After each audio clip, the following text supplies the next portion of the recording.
Hey guys, Mixed Media Girl here. So a few weeks ago I did an acrylic pour on a canvas and I only used non-offensive colors because I used way too much blue, way too much black, and you know, there are people that don't like the warm colors. I definitely used too much purple and teal and stuff like that. So I was like, okay, do a pour with non-offensive colors. It came out so beautifully. If you didn't see that video, check out in the description. I'll post the link. But it was so beautiful that I decided to do another one. I might be doing a whole series. I don't know. But the fact that the canvas itself was a color really bothered me. So I think I found a great solution. I'm going to pour on this clear glass. That way we will not have anything interfering with our non-offensive colors. All right. So I am using these plastic cups for this, which really bothers me, but don't worry. This is the 115th usage out of these. So definitely being good here. All right. And so I'm going to start off with a little bit of this color. I haven't totally decided what technique I'm going to do. I think I'm just going to kind of go with the flow. So I'm going to pour a little bit of this in here. Uh-oh. Don't knock the paint over, that's the worst. And then a little bit of this. I'm just gonna pour slowly down the side here. We don't want too much cells, I don't think. I don't know, we'll see what happens. And then a little, I'm gonna pour this one in here first and then in this one. A little, okay. So I've got enough paint in that cup. Let's go ahead, I'm gonna put these same colors in this one. Just basically reverse order. Okay, so I've got these pretty full. This is a small surface, so we don't need a lot of paint. All right, I have decided I'm going to do, let's call this the switcheroo. Okay, so I'm going to go ahead and simultaneously cross over. That was awesome. Okay, that took a little coordination to make sure I didn't like run into each other's hands. Although it could be fun doing a technique too where the colors oh, that's an upcoming one. I'm not sure what, the collision pour. The collision pour. Okay. This is super cool though. We've got that crisscross there and kind of like the reactions caused by it crossing in action. All right, so let's tilt. This is really small, so it's already mostly covered here.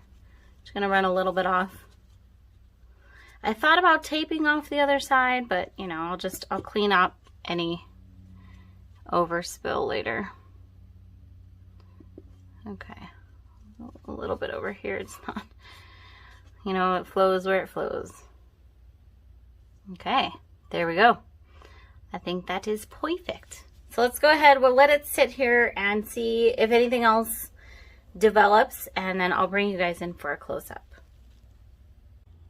All right, starting over here in the lower right-hand corner, going up to the top there, and you can see right here in the middle where those colors overlap and create those awesome reactions. This is such a fun technique.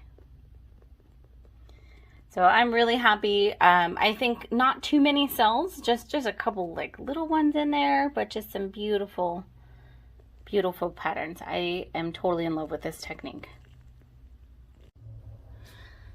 Okay guys, I really hope you enjoyed this. Please let me know down in the comments if you try this technique or if you want to try it. I think it's so great.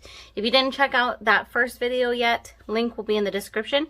I'm actually going to move this to the side because I sealed that other painting from that first video I keep mentioning. It's all dry and I sealed it. It's like ready to go. It's going to be in my next auction. So I'm going to actually move this to the side carefully real quick, and then I'll show you how that one looks all dry. Be right back. All right, so here's that first painting, totally dry. It dried beautifully, kept all the reactions in there. I sealed it. I wanted to go with a matte finish. I'm still trying to decide. Let me know what you think, if I should go with a glossy finish or matte finish. Sign the back and everything. And yeah, I think it's amazing. Guess what, guys? There's a hidden message in here. I'll show you.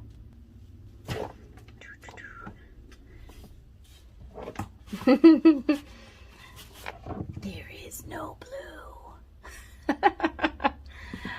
I'm sure some of you by now think I'm totally crazy. All I can say is you need to make your art fun and just have, I think we all need to laugh a little bit more. I think a lot of you agree with me just based off of the reactions in my last video. So anyways, happy April Fool's Day for anyone watching this in real time. I hope you enjoyed this video. I hope it gave you a good laugh, and not an April Fool's, but I do have a sale going on my courses on 50 acrylic pour techniques and the online acrylic pour workshop. That sale ends tomorrow night. So I will post the link and the info about all of that in the description as well. Make sure you check it out. I'll see you all next time.